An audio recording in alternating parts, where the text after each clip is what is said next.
It's so fun to be surrounded by talented people. You know what it's like to be the least talented person in your organization? Anybody else? No, you're full of pride. I know what it's like to be the least talented person in our organization here at Epic, surrounded by men and women who use their giftings. And so that team night sounds legit. I just need to know, are people that work for the church excluded from the prize? Because I won't be here if we are. Thrilled that you're here today. Just keep making room as people walk in. We are so glad that you're here. I don't know about you, but it just seems to me like there's so much coming into our lives these days. Would you agree? Like, I would say more than ever before, there is stuff coming into our lives at a rate and in an amount that has never existed in all of human history, and that's a big deal. There's more information available to us than there has ever been available to us. You can now be connected, at least virtually, to more human beings than you've ever been able to be connected to before, right? Feel like you have some friends out there? That's great. You now can compare your life to the lives of more people than you've ever been able to do that before. So you know what your real life is like. You can compare yourself to your favorite athlete, to your favorite musician, to your favorite celebrity. You can compare yourself to your neighbor, to your coworker, to your friends, and if they haven't blocked you, you can even compare yourself to your enemies. Emails coming into our inboxes at a rate that we're only surprised if we don't have one, even though we checked it 17 seconds ago. And here's the thing. The reality that there's more coming into our lives than has ever been true before, that would be okay if you and I had unlimited time, unlimited money, unlimited energy, and an unlimited capacity. But the reality is we don't. And because we don't, we keep missing out on the thing that matters most. The thing that matters most. And I'm convinced that we rarely take the time to consider what we should be giving ourselves and our time and our lives to. I think we're just going with the flow. And the problem with all that's coming into our world, if you are just reactive and you aren't proactive, you and I are going to live lives where we miss out on the thing that actually matters most. Don't you think there has to be a better way? There has to be a better way than just all of the stuff that's coming into my life and that I just keep missing out on it. There has to be a better way. And with that in mind, we're starting this Distracted series today. And what I want to ask you to do is to make a commitment to attend as many of these 7 Sundays as you possibly can. And so far, so good. Would you agree? Like everybody's off to a good start. Some of you thinking, Ben, 1 out of 7 ain't too bad. Listen, you're a 1 for 1, but I want to seriously ask you to consider if you're in town and not having a baby to be at the next 6. Okay? Anybody think they might have a baby in the next 7 weeks? Anyone? Just looking for who gets an excuse? Come on, All right. So otherwise, if you're in town, not having a baby, it doesn't matter what your favorite football team's doing, join us here. If you're out of town or you happen to be having a baby, we have a great online campus that we launched in July. You can join us. I've got friends right now tuning in from Maui. Yes, we're jealous. From London, all around the world, because it's just being part of the Epic community, you recognize that our friends here in this community travel all the time. But the great thing about them being gone today is that they're having fun and you have their seat. So glad for everyone. This is really working out. But be here. I think what we're going to learn over the course of this 7 weeks is potentially going to redirect the trajectory of our lives. And here's why I know that, because in all of the conversations I'm involved in, what happens every time I speak to any of you, when I ask you how you're doing, you tell me, I'm so distracted. Come on, people. I'm just so busy, or I'm just so busy that I have too much going on, or I'm just so distracted, and we're rarely making the kind of decisions we need to make. And the problem with that is this. You don't have unlimited time or unlimited money or unlimited energy or unlimited capacity, which means you have to choose one thing. But the problem is this. What if we're distracted by the things that are in front of us that we're actually missing what we want most? I'm convinced that so many of us are missing the life that we actually want most. And even more than that, I think most of us are missing out on the life that God wants to most give us. I think that's true.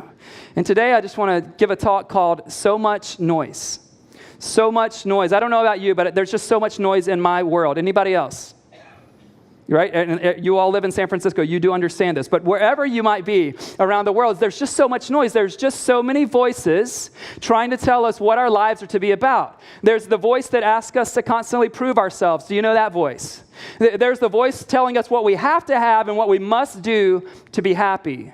There's the voice that still condemns us for what we did 5 years ago. Do you know that voice?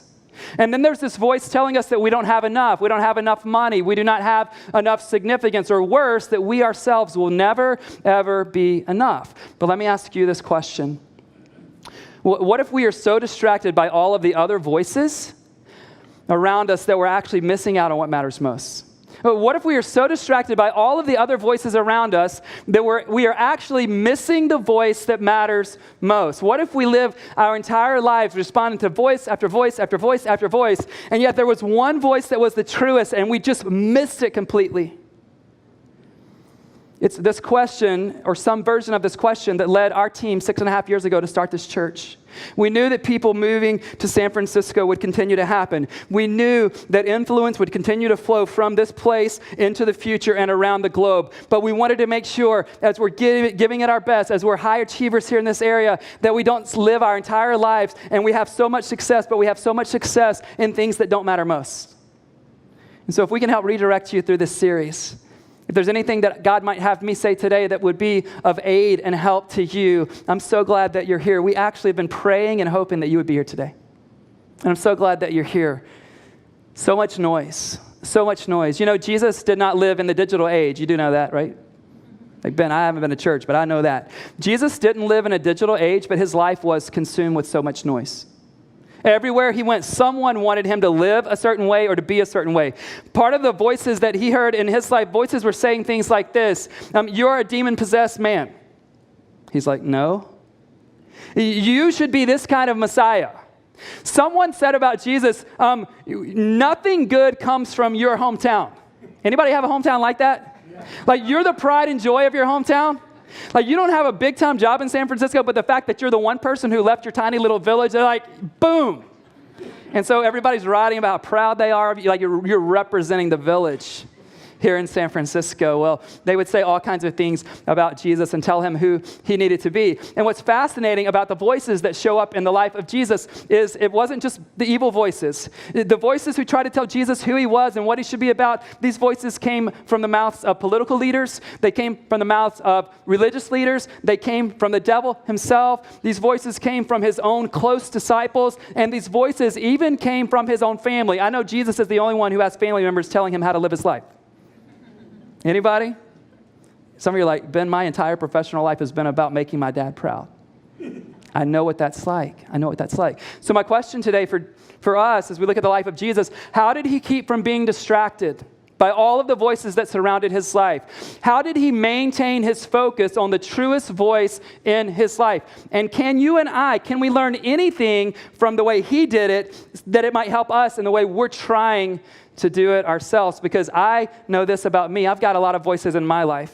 Anybody else? You have a lot of voices telling you what you need to be about and what you need to value and how you need to spend your time and how you need to spend your money. And here's what I truly believe. Two things. They're going to sound like the opposite. I believe that most of us really want to get in on a life that matters most. Anybody? But I also believe that most of us will miss the life that matters most if we don't redirect some steps. So I want to show you in Matthew chapter 3, if you have a Bible. If not, no worries, it's on the screen. Matthew chapter 3, verse 16 and 17, I want to show you a moment where Jesus encountered the voice that would be the truest voice for his life. And then we'll spend the rest of our 25 minutes or so looking at the other voices he encountered. So if you would stand with me, just a way here at Epic, we say, God, we want to hear you speak to us if you're able to do that. So even if you don't believe in prayer, just maybe a silent prayer to utter in your own heart is just, God, if you can speak to me, would you? If you can speak to me, would you? Matthew chapter 3, verse 16 and 17. This is a profound moment. I don't want us to miss it. I believe this moment would be the one Jesus would constantly refer back to in his own life. It says, as soon as Jesus was baptized, lowered into the water, he went up out of the water, and at that moment, heaven was open, and he saw the Spirit of God descending like a dove and alighting on him.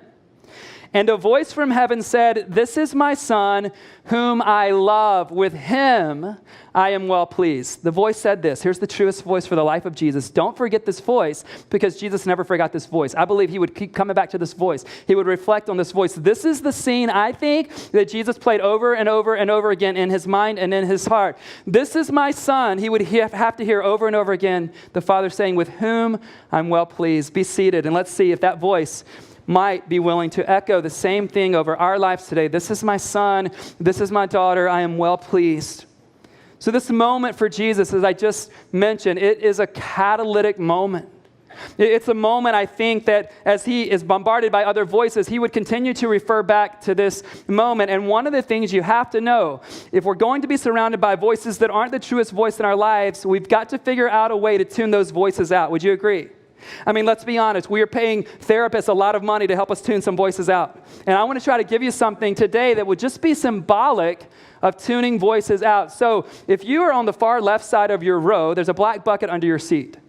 And in those buckets, there are multiple sets of earplugs. I want you to take one and just pass it down, so much so that they get to the far right side and get placed under, the buckets get placed under your seat on the far right side so that we can use them later in this gathering. Now, you heard me say this, but let me repeat myself. These earplugs are simply symbolic, okay? You have an insecure pastor who gets offended if you put these in when you show up at Epic every Sunday. You're like, "No, Ben, we had it out for the music, but when you started talking," and you gave them to us. I recognize the harm that I'm doing potentially to myself, but I want you to just place these somewhere that you see every day: your nightstand, the car if you actually drive, the bathroom counter, your desk at your office. Maybe that's the best place for those of you who have an office. You're like, "Ben, is a cubicle an office?" Whatever you call it. Whatever you call it, like the coffee shop.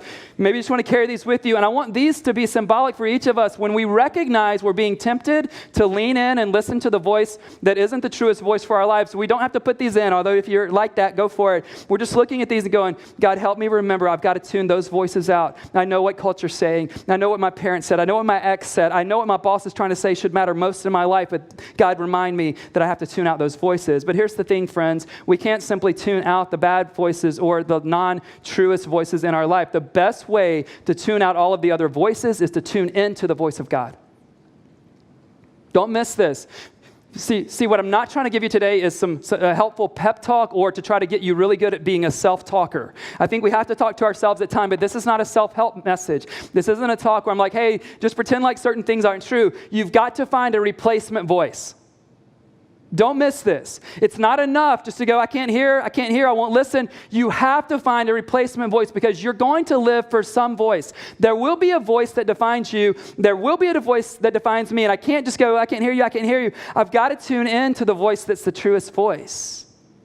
You'll see Jesus live this out right away. So in Matthew 4, verse 1 through 10, very next moment after he has this amazing baptism moment of the truest voice speaking over his life, here's what happens. Then Jesus was led by the Spirit into the wilderness to be tempted by the devil. After fasting 40 days and 40 nights, he was hungry.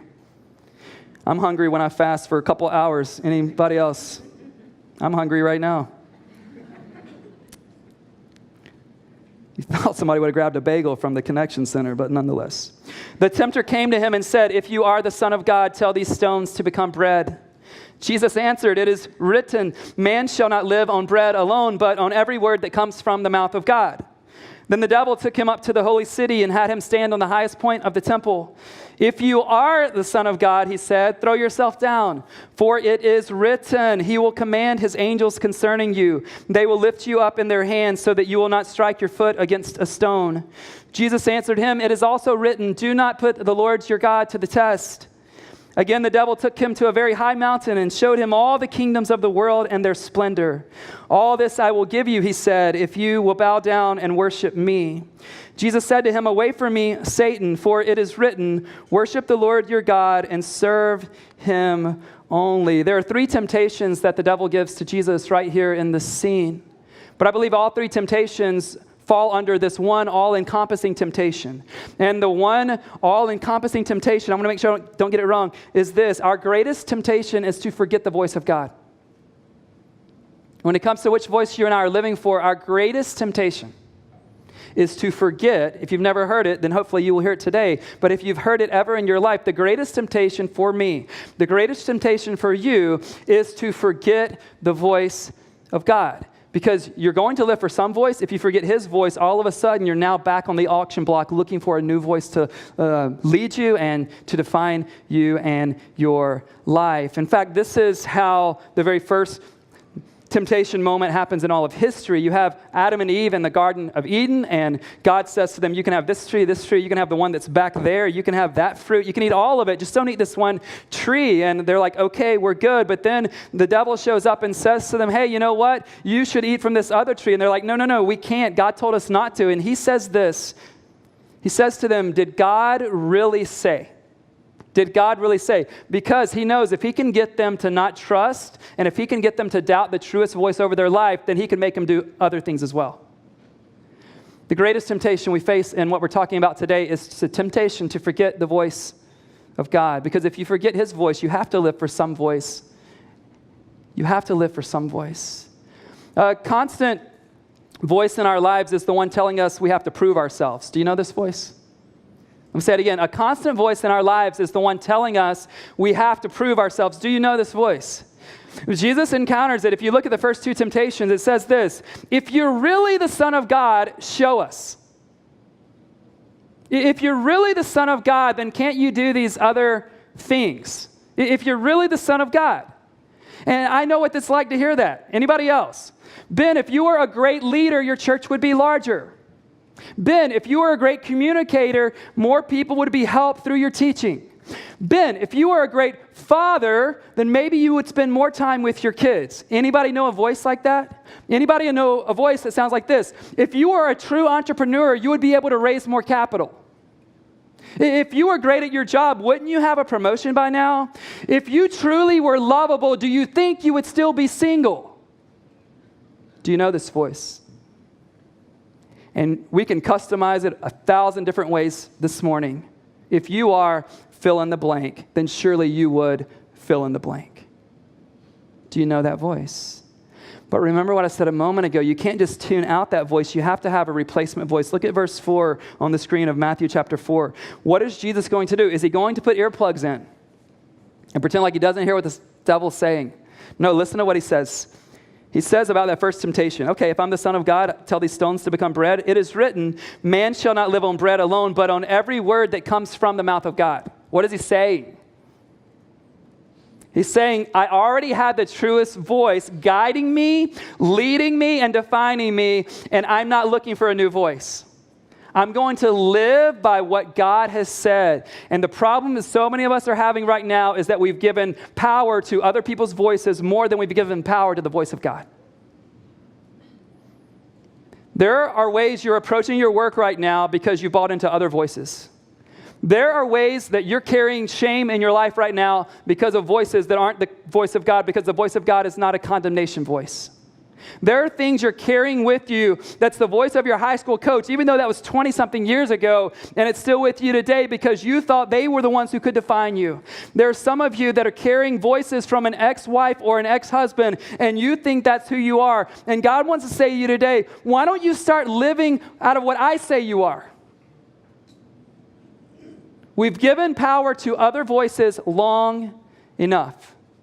Why don't you live what I say you are? The second temptation, he says it again, if you are the Son of God, he says, why don't you throw yourself down? Now, wherever you are on your faith journey today, you know that Epic is a community of faith, okay? And we're going to tell you this, hopefully some version every week, hey, you need to have faith in God. But here, listen to me say this today, you don't need to have stupid faith, okay? Don't have stupid faith. Like, Ben, what is stupid faith? You're like, unless God tells you explicitly and it sounds stupid, it's probably stupid. Okay? So he says to Jesus, throw yourself down. And then the tricky part is this. The devil quotes God's voice. In verse 6, the text in the Old Testament, the Psalm 91, verse 11 and 12, is quoted by the devil. Now, here's something very interesting. If you don't know and recognize and aren't familiar with the voice of God, you might think that someone else's voice is the voice of God, and it isn't the voice of God. Satan quotes God's voice, but he distorts God's voice. This is huge. So it sounds exactly like God's voice. It's actually what God has already said. But Jesus says, no, that's not what God meant. And so he says, quoting God's word or his voice again, he says, it also says, do not put the Lord your God to the test. Do not put the Lord your God to the test. So be careful that you're not allowing people in your life to say, oh, here's one Bible verse. They tell you it's true, and it doesn't fit with the rest of the scriptures, and you think it's the voice you're supposed to live out of. But friends, if you aren't familiar with this voice, you won't recognize it. Not only will you not recognize God's voice if you aren't familiar, you might think that a non-God voice is the voice of God. And we have to be really, really careful. And there are people here that would love to help you on that journey. And then the third one, he takes him up to this pinnacle of the mountain, and he says, Jesus, you can have all the kingdoms of this world if you will just do this simple thing. What's that, Satan? If you'll just worship me. Most of the voices in our lives are trying to confuse us about what matters most. Let me say this to you again. Most of the voices in our lives are trying to confuse us about what matters most. And here's why it's so important to discover for you what matters most. When you realize what matters most to you, money, sex, power, whatever it is, pleasure, comfort, whatever matters most to you, you will be willing to trade everything else to have what matters most. You do know this, right? Every one of us are doing this with whatever you think matters most. It doesn't matter what you say with your lips, like, oh, my family's so important, I never spend time with them. Why? Because something else matters most. Whatever matters most is going to dictate what doesn't matter most. You're like, Ben, that's elementary math. I get that. Well, here's what you have to realize. You can't have it all. You cannot have it all. I was sitting with a man in our church community about a year ago, and he was being very genuine and open, and he said to me, talking about his quest for wealth and success and accomplishment, and him wanting to be a person who worships and values God above everything else, he said to me, so honestly, Ben, I just want to have it all. And I recognize that desire. It's present in me, and it's present in so many of you. But the problem is this: you can't have it all. At some point, push comes to shove. At some point, those two highest level opponents get into the ring of your life, and you choose one. And when you choose one, you're willing to trade off anything else to make sure you have what matters most. It's just the way it works. And if many of us were in this moment with Jesus and we were offered everything in the world we could possibly imagine, and all we had to do was whatever it took to have that, most of us perhaps would have given in. Have you allowed yourself to be confused about what matters most? You're in good company with most of the rest of us. I thought it was success. I thought it was growing a large church. I thought it was being the best dad. I thought it was being the best husband. I thought it was being a great communicator. I thought. We've all been in that confusion place, but I want to try to lift the fog for you today and go, hey, is it God's truest voice over your life, the one that's leading and defining you, or are you giving into something else? But here's the interesting thing. It wasn't just the devil that had a voice for the life of Jesus. All kinds of people. I want to give you a quote, and you tell me who you think this was from in the life of Jesus. He is out of his mind. Anybody ever heard this quote, by the way? If you're saying no, you need to know that we say this about you, just not in your presence. Our staff team actually has created some alias Twitter accounts and Instagram accounts to talk about you guys in the church. I'm kidding. I'm just joking. He is out of his mind. Wasn't political leaders who said this, not the enemies who crucified him. This quote is not attributed to Satan. This quote came from the family of Jesus. This quote came from someone he trusted. This quote came from the people who were supposed to care most about him. He is out of his mind. But it wasn't just his family that tried to speak a voice into his life. I want to show you what his own disciples did. Matthew chapter 16, 21 through 23. Maybe you don't have any church background, but you probably have heard of Peter. Peter was one of Jesus' 12 disciples. He was one of the closest three who got to witness things with Jesus that no one else got to witness.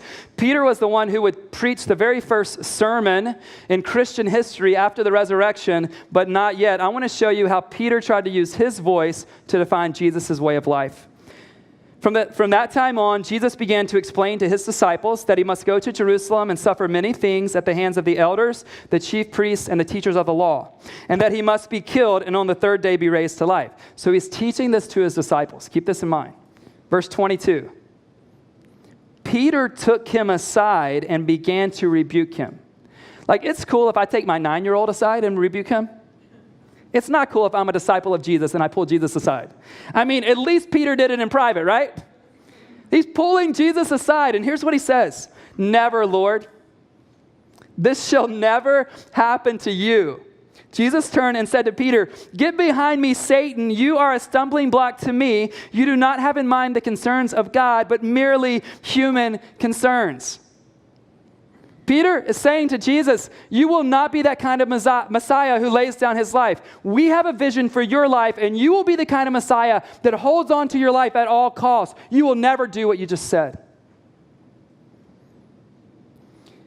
And then you might think, Ben, why, like, I haven't been in church before. Why would he call his good friend Satan?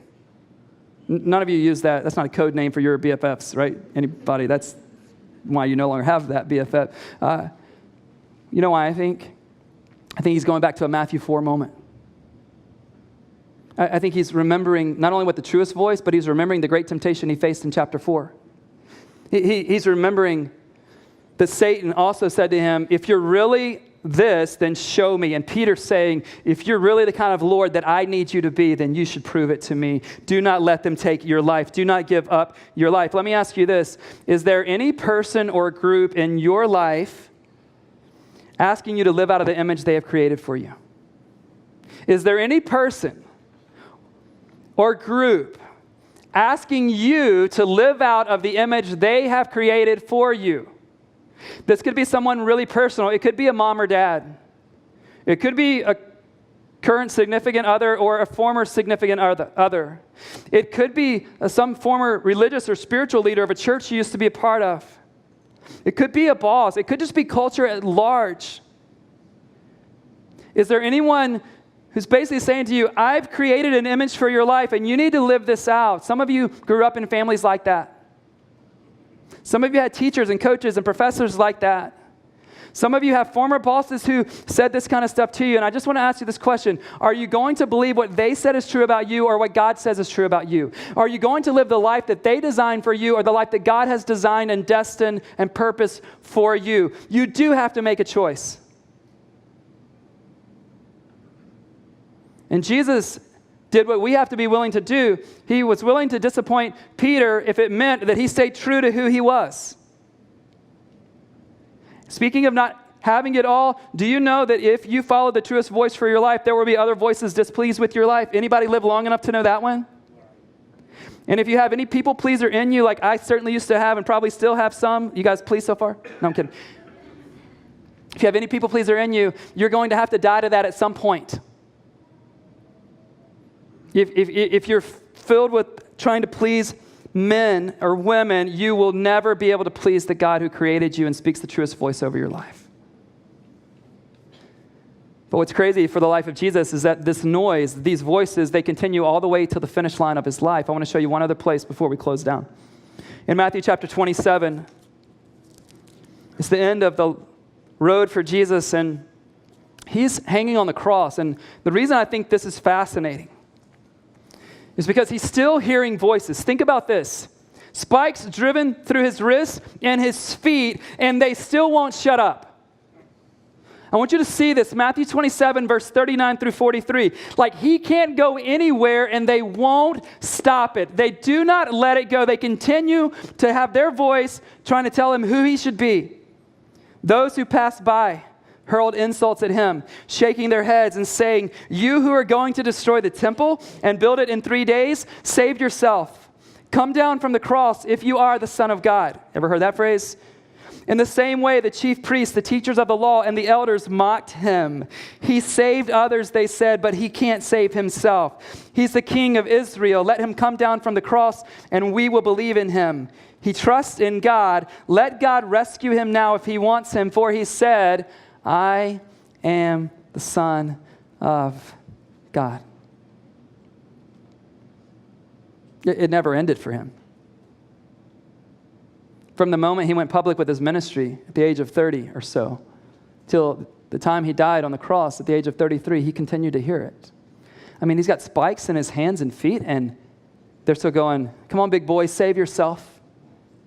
And they start their sentences with the same phrase that Satan did. If you are the Son of God, save yourself. If God really wants you, he will rescue you, but you must not be. Come down from the cross. And this is where I know that Jesus and I are so different. Anybody else want a good challenge every now and then in your life? And it doesn't have to be like this. I mean, you want to cut me off in traffic, let's see if you can go the distance. How did Jesus do it? What's the secret? Well, oddly enough, I think Peter, that same Peter, gives us a secret to how Jesus did it while on the cross. 1 Peter 2:23, from this moment we just read, when they hurled their insults at him, he did not retaliate. When he suffered, he made no threats. Instead, he entrusted himself to him who judges justly. How did Jesus stay on the cross when they were mocking him, when they were calling him out, when they were challenging his identity and his destiny? He stayed on the cross because he was tuning out their voice and tuning into the voice who said, you are my son, I am well pleased, and my mission for you is that when you are feeling tempted to get off the cross, I need you to stay there. I need you to stay. Because there are going to be people gathered in a basement in San Francisco at 11:23, and they need to know that you stayed there and you stayed true to my mission for your life so that they could find life. They needed to know that not only do you have the truest voice defining you, but that same voice can define them. Jesus' son, they need to know that they can be a son and they can be a daughter. They need to know that what the world says they have to have isn't most important, but what you can give them is most important. Aren't you glad he didn't save himself?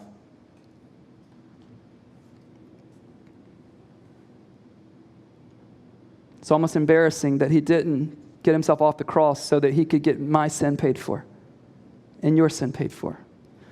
When you came in today, there's a card in your seat. I want to ask you just to grab it for a moment. Even if you're not going to fill it out, just make me think you are.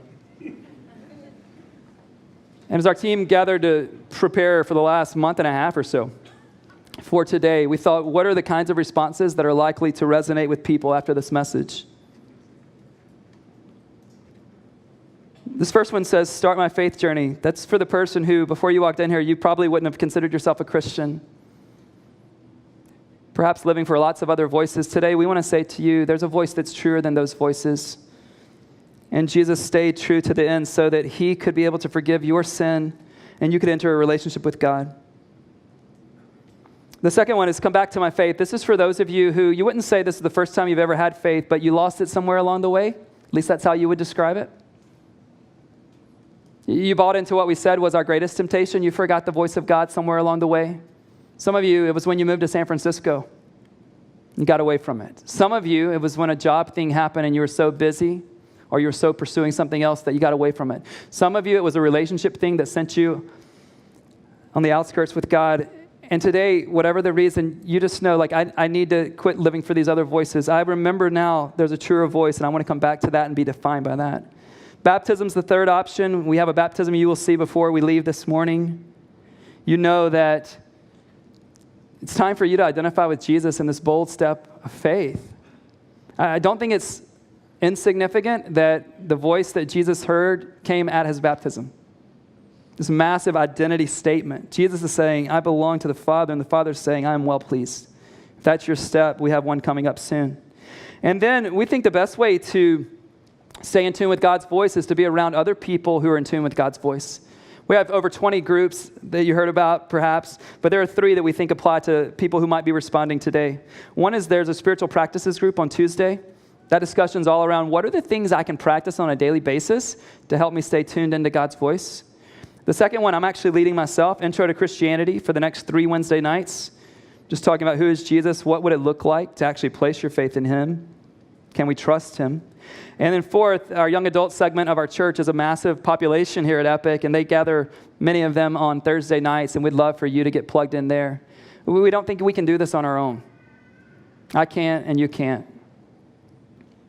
Next week, we want to be helpful to you again. We're going to talk next week about what happens if we live our entire lives being distracted by fear and we miss out on what God wants to give us most. And you're like, Ben, I gave up fear when I got over the dark thing as a kid. But let me tell you this. Every single one of us in this room, we're afraid of something. Afraid of failure. Afraid of never getting married. Afraid of staying married. Afraid of not being able to stay in San Francisco. Afraid of having to stay in San Francisco. Afraid of failure. Afraid of being exposed. I think next week we're going to call that talk when fear disappears. When fear disappears. So I want to ask you to be here or tune in online. But today, your response, I want you to bring that card. If any of those apply to you at all, there's a table filled with these kind of bags. Obviously, it's a great shopping bag. I use it at the gym. I know I'm losing my man card here, but I take this to the gym.